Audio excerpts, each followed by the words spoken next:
ईमानदारी शिक्षाप्रद कहानी। एक गांव में रघु नाम का किसान रहता था। स्वभाव से वह बहुत ही अच्छा था।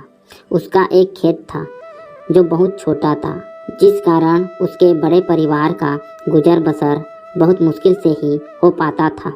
रघु अपने खेत में बहुत मन लगाकर काम करता, लेकिन खेत छोटा होने के कारण काम कुछ ही घंटों में खत्म हो जाता था। उसके बाद वह खाली रहता था। काम के बाद का खाली समय रघु को बिताना भारी पड़ता था, इसलिए उसने एक दिन सोचा कि क्यों ना इस खाली समय में गांव के ही सेठ जी के खेत पर मजदूरी कर लिया जाए। इससे खाली समय भी कट जाएगा और घर में पैसे की कमी भी कुछ दूर हो जाएगी। गांव के सेठ जी बड़े भले इंसान थे। रघु जब उनसे काम मांगने गए तो सेठ जी ने कहा, तुम्हें मेरे खेत पर मजदूरी करने की ज़रूरत नहीं है। आज से मैं पूरे खेत की जिम्मेदारी तुमको देता हूँ। जो भी फसल होगी आधी मुझे दे देना और आधा तुम ले जाना। सेठ जी के इस भले व्यवहार से रघु बहुत खुश हुआ और अगले ही दिन उनके खेत पर काम शुरू कर दिया।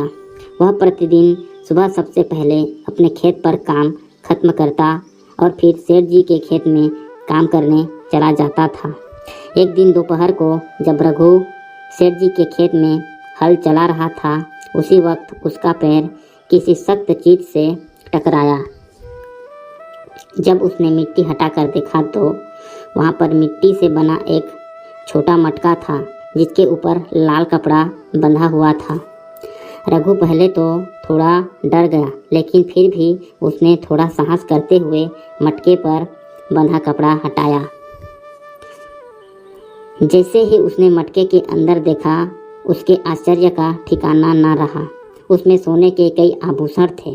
रघु को अब समझ ही नहीं आ रहा था कि वह इन कीमती आभूषणों का क्या करे। एक और वह सोचता, इसे किसी सुनार को बेचकर अपने घर की पैसे की कमी हमेशा के लिए खत्म कर देता हूँ।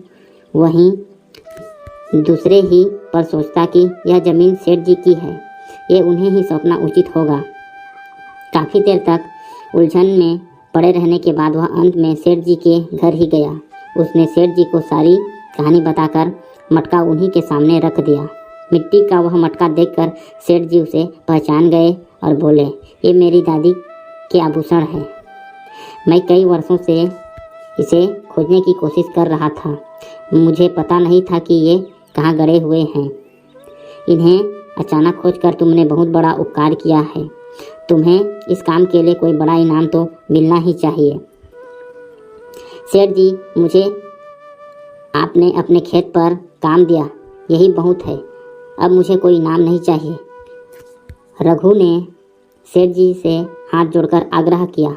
फिर सेठ जी ने कहा, रघु, मैं जानता हूँ तुम बहुत मेहनती और ईमानदार हो, लेकिन इनाम तो तुम्हें स्वीकार करना ही होगा। सेठ जी थोड़ी देर रुके और फिर कहा, मेरे जिस खेत पर तुम काम कर रहे हो, आज से वह तुम्हारा है। तुम उसके मालिक हो। सेठ जी के मुंह से यह बात सुनकर रघु खुशी से झूम उठा। उसकी आंखों में खुशी के आंसू थे। वह मन ही मन सोच रहा था कि यदि वह लालच में पड़कर अपनी ईमानदारी को भूल जाता तो उसे इतना बड़ा इनाम नहीं मिलता। आशा करता हूँ कि कहानी आप लोगों को पसंद आई होगी। अगर कहानी पसंद आए तो वीडियो को लाइक, शेयर और चैनल को सब्सक्राइब जरूर करें। धन्यवाद।